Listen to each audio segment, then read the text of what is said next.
Assalamualaikum warahmatullahi wabarakatuh.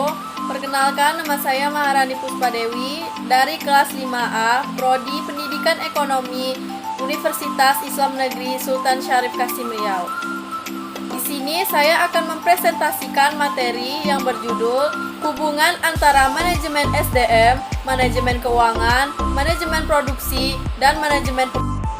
Baiklah, yang pertama adalah pengertian manajemen.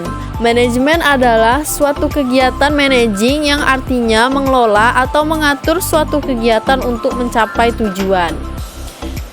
Nah, manajemen ini adalah suatu pengelolaan usaha yang dibutuhkan dalam konteks internal perusahaan agar perusahaan benar-benar memiliki arah dalam menjalankan usaha, terukur dan terancang dengan baik.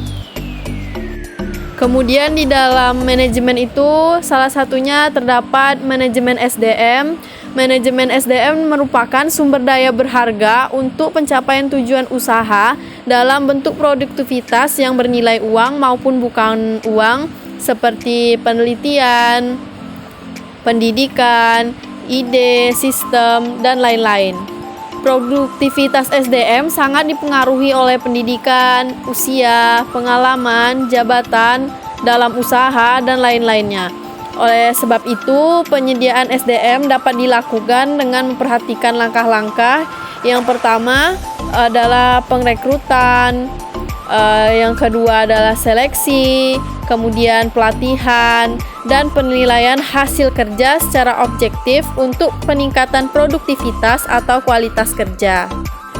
Kemudian ada yang namanya manajemen keuangan. Manajemen keuangan adalah kegiatan perencanaan, penganggaran, pemeriksaan, pengelolaan, pengendalian, pencarian, dan penyimpanan keuangan yang dimiliki oleh suatu usaha. Manajemen keuangan yang baik memiliki pencatatan keuangan yang berfungsi untuk menentukan pengembangan usaha. Kemudian di dalam pengelolaan keuangan, kita harus memperhatikan beberapa hal. Yang pertama yaitu kelancaran aliran uang atau cash flow. Jadi ketika memulai usaha, aliran uang lebih penting daripada keuntungan.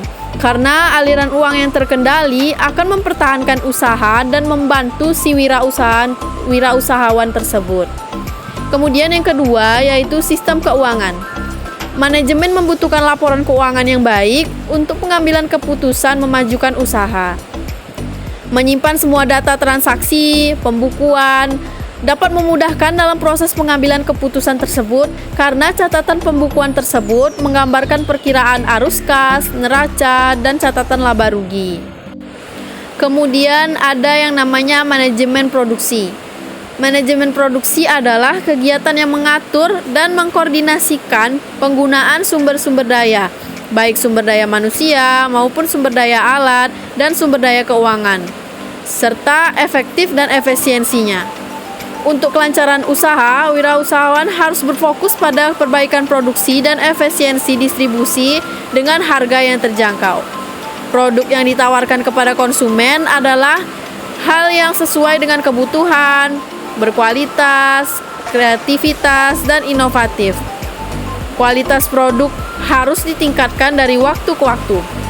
Kualitas tersebut dapat dikelola melalui pemilihan bahan produksi yang baik, pemrosesan produksi yang baik, penyimpanan yang baik, petunjuk pemakaian yang baik, sistem kontrol yang baik, dan dikerjakan oleh sumber daya manusia yang baik pula, agar menciptakan manajemen produksi dan produktivitas yang bagus dan sempurna untuk dipasarkan.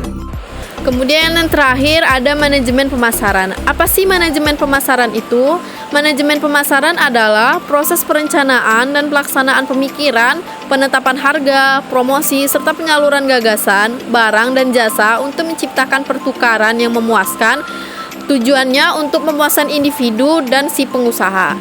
Konsep pemasaran harus berorientasi pada kebutuhan konsumen dan berorientasi untuk menciptakan rasa senang pada pihak konsumen dengan menawarkan nilai produk, barang, atau jasa yang dibutuhkan. Oleh sebab itu, wirausaha harus menyusun strategi pemasaran.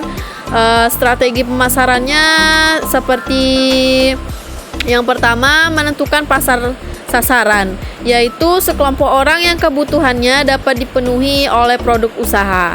Kemudian yang kedua, perencanaan pasar yang strategis.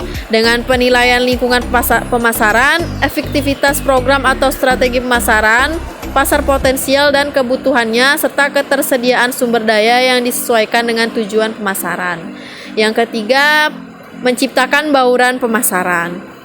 Dalam bauran pemasaran itu ada 4 bagian. Yang pertama yaitu produk, price atau harga, place atau tempat, dan kemudian mempromosikan. Baiklah, sekian presentasi yang dapat saya sampaikan. Semoga ilmu yang saya sampaikan ini dapat bermanfaat untuk kita semua. Saya akhiri, wabillahi taufiq wal hidayah. Assalamualaikum warahmatullahi wabarakatuh.